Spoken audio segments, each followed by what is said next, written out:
Guys, good morning. So, we're off to Gucci Tunnel and Mekong Delta today. Gumising kami na maaga kasi maaga yung pick-up time namin. So, we're up na lang around 5 kasi sabi ni Koya, susunduin kami ng around 6:30. Pero it's already 6:45 na. Wala pa siya. Pero may last update pala siya. Alas 7 na lang daw. Kasi mukhang madabi-dabi yung pinick up pa niya dito sa District 1. So, dadaanan na lang kami sa hotel namin. And eto, lalabas na kami to buy coffee muna. By the way, kung naka-check-in kayo sa mga hotels, huwag kayong mahiya na yung kung with free breakfast, yung nabook ninyo na hotel, huwag kayong mahiya na magtanong kung pwedeng ipabaon na lang sa inyo yung breakfast ninyo. Kami kagabi we asked kung pwedeng ipabox na lang yung breakfast. And they prepared us sandwich and fruits. Wala nga lang siyang kape. At saka may kasama pala siyang yogurt. So yun, mabigat naman na siya sa tiyan. It's energy packed na. Pero maghanap pa rin kami ng kape sa labas. Ayan, just outside our hotel, meron na kaagad nagtitinda ng banh mi at saka ng kape dito. Ito lang siya sa gilid. And this is their menu.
Hi guys, so nandito tayo ngayon sa handicapped company. It's Handicap Handicraft. So yung mga gumagawa daw dito is mga handicap.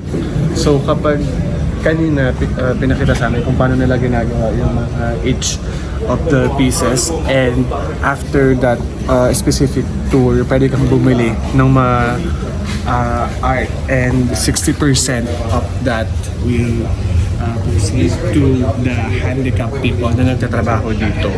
So after this video, ipapakita namin sa inyo kung paano yung step by step na tour na nangyari dito. Tapos yung mga paintings na to, yung mga finished product nila, ayun, makikita yung after the tour sa loob. Pero bawal na kasing mag-video doon. But this is exactly what they showed us earlier.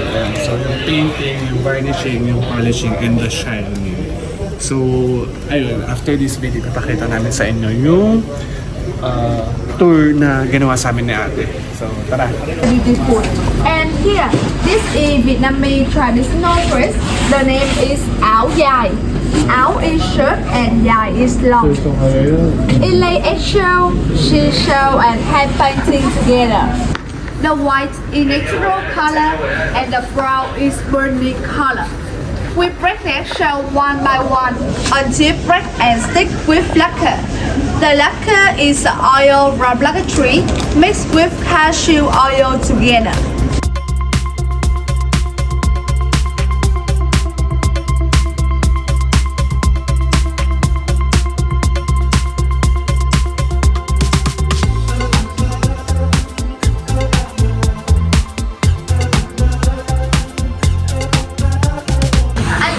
Show you how to know which one is real one. If you print under the light, you can see the rainbow color like this. It's a real waterproof. If only white color, it's plastic.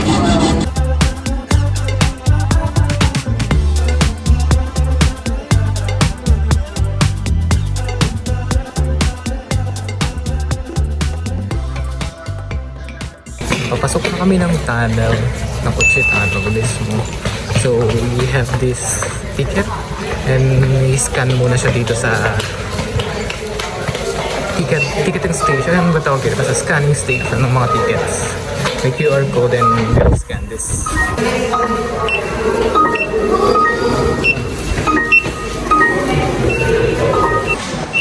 And they put this sticker upon passing dun sa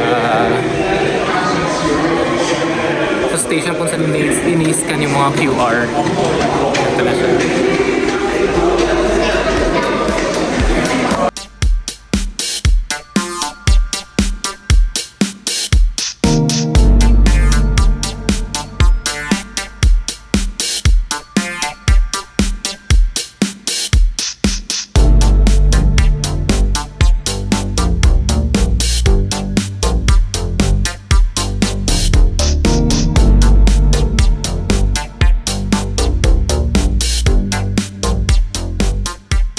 This one is the one called the bamboo trap.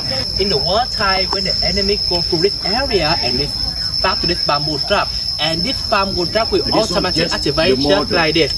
Not real. Real one with the law. You look at the bottom, it body boosted. Yeah. Now, let me introduce for you about the figurine model of the Gucci fighter. The Gucci fighter, they wear the green uniform, the same color of the jungle. Yes, because they always moving out of the jungle and they don't want the enemy identify them. Ayun, narinig nyo ba yung putukan? Malapit namin sa shooting range. Totoo. Yeah, totoong bala yung ginagamit. Ang init. Ang init dito. So, I think kung meron kayong mga mini fans na pwedeng mabili sa Shopee or Lazada, dalhin nyo dito kasi magagamit nyo siya. Magiging useful siya for you guys. Kasi sobrang init. I think dahil siguro sa weather. Pero okay na to. Imagine wala pa tong araw. So what if summertime pa kayo nandito, di ba? So mas mainit. Ito kasi yung season ngayon medyo maulan daw from May to this November yung rainy season nila, pero it's not everyday naman, sometimes. So, Sa experience namin, kada kahapon umulan ng hapon, so feeling ko mamayang hapon ulit tayo uulan. Pero sana hindi. We want to enjoy our trip here ng ganito lang, magandang weather, hindi araw.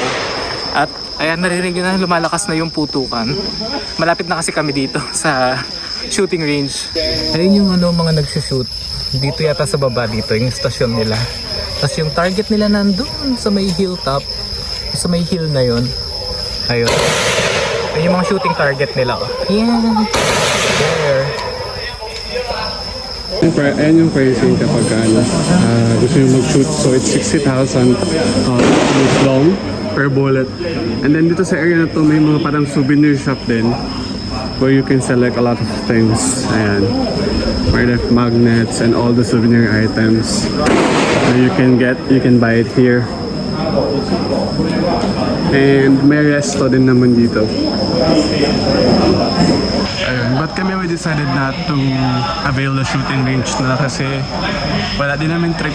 Pero I think it's fun if you are into that kind of adventure, then I think you should definitely try And it. before you come inside the tunnel, make sure you don't have any problem with your heart attack, or you'll be afraid when you're moving in the space narrow. And so, if you don't have any problem, you can follow the local guide.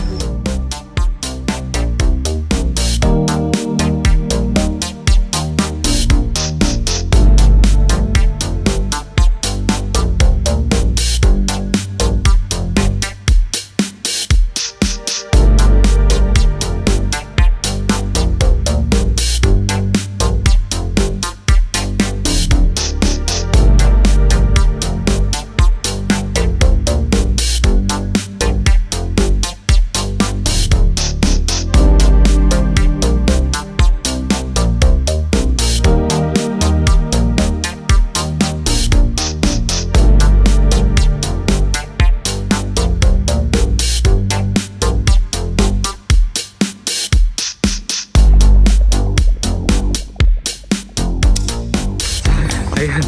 So, tinry namin yung 20 meter na tunnel. Nakakapagod siya kasi nakayuko ko pa nagda-duckwalk ka. You really have to squeeze Squeeze in dun sa narrow space kasi sobrang sikip lang ng tunnel. Oo. Take note na renovated na daw yun kasi noong panahon daw ng Vietnam War, it's Ano? As in, gagapang ka lang. Oh, space parang lang siya para snake ka, ganun. space lang siya para gumapang for the soldiers. Yes. Pero ngayon pwede ka na mag-duck walk pero it burns in the legs. So, ayun lang, tip lang din, if you are planning to go to the Kuchi Tunnel, siguro yun yung isa sa mga dapat nyo i-expect. So, if medyo may phobia kayo sa mga Masisikip na lugar, specific na lugar, madidilim. yeah, just prepare yourself na lang and the tour guide will ask you naman if you Oo. wanna come in or not. At tanong naman niya kung may heart problem ka or may mga phobias. So kung meron, But if huwag na kayong you tumuloy. should definitely try it. Pero kung hindi kaya ng emotional state ninyo, Pwede mo or kayo magantay din psychological sa kabilang state, side, oo. no? Yun, so yun pupunta kami ngayon sa may tapioca something daw. Magawa ng tapioca para matikman namin, no? Yeah, yung kung ano yung kinakain ng mga soldiers noong panahon ng war.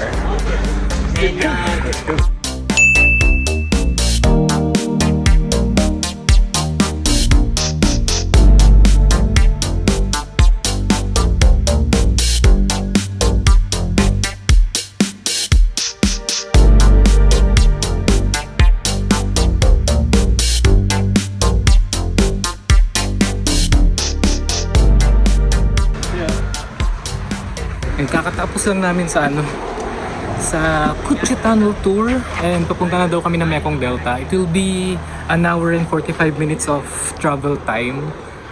And yun, baka doon na kami magla-lunch. Siguro mga around alas 2 na kami makakarating doon. Buti na lang kumain kami ng mabigat-bigat na snacks kasi mga ganun time pa pala kami Yeah, makakapag-lunch. mga 12:30 kasi it's currently 10:34. Ay, akala ko alas 12 na. So yun, mga around 12:30 pala, sorry. Pero syempre magtutour muna before mag-lunch, diba? So, mga bandang alas 2 na siguro kami makakakain ng tanghalian. Nabuti na lang bumili kami ng banh mi kanina bago kami umalis ng sumakay dito sa limousine. Oo. So, Ito na yung mga medyo kasama busog namin. pa kami. Ito na yung mga kasama namin. Paalis na kami. Hey guys, so nandito kami ngayon sa port and eto, port pa Mekong Delta or not sure kung Mekong Delta na to pero eto, mamaya explain ni Kuya kung saan kami pupunta at saka yung itinerary namin for this afternoon. And so medyo maganda yung port dito. May mga coffee shops and tapos may mga souvenir shops din.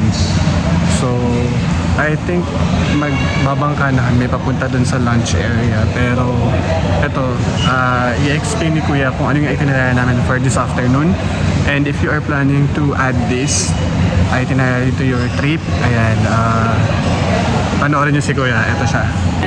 And now we come to the famous island to enjoy for the lunch first. And after that, we come to the Unicorn Island, and then we get out the time to enjoy the candy coconut and learn how to make it. After that, we come to the one local house to listening traditional music and enjoy the local food. And then we come to the one local house to listening traditional music and enjoy the local food out there. And for the final, we come to this small canal to moving on the rowing boat on the one small canal. And for the day, we come back to the marina. After that, we come back to the down to Ho Chi Minh City. Ito na, sasakay na kami ng boat. Sa lawa ng coffee. Coffee Cabranan. Ang coffee yung color ng river nila.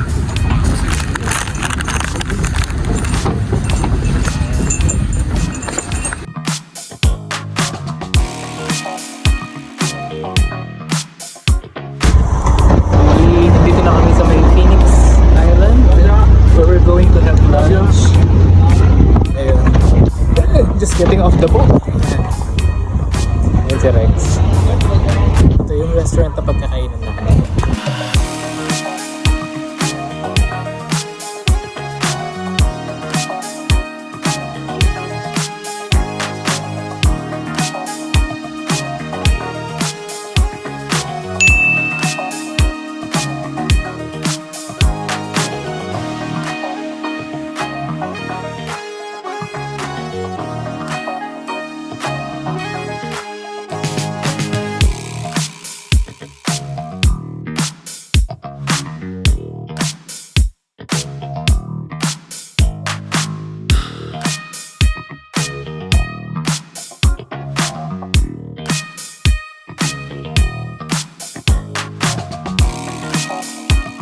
Some milk, the flour like candy coconut.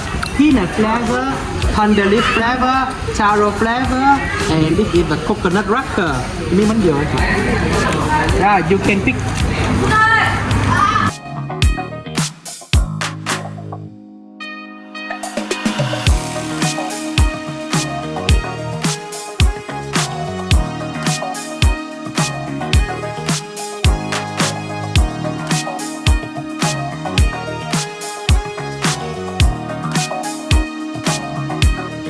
Okay, everyone. Now we have a sit over here. Then we introduce you to the honey.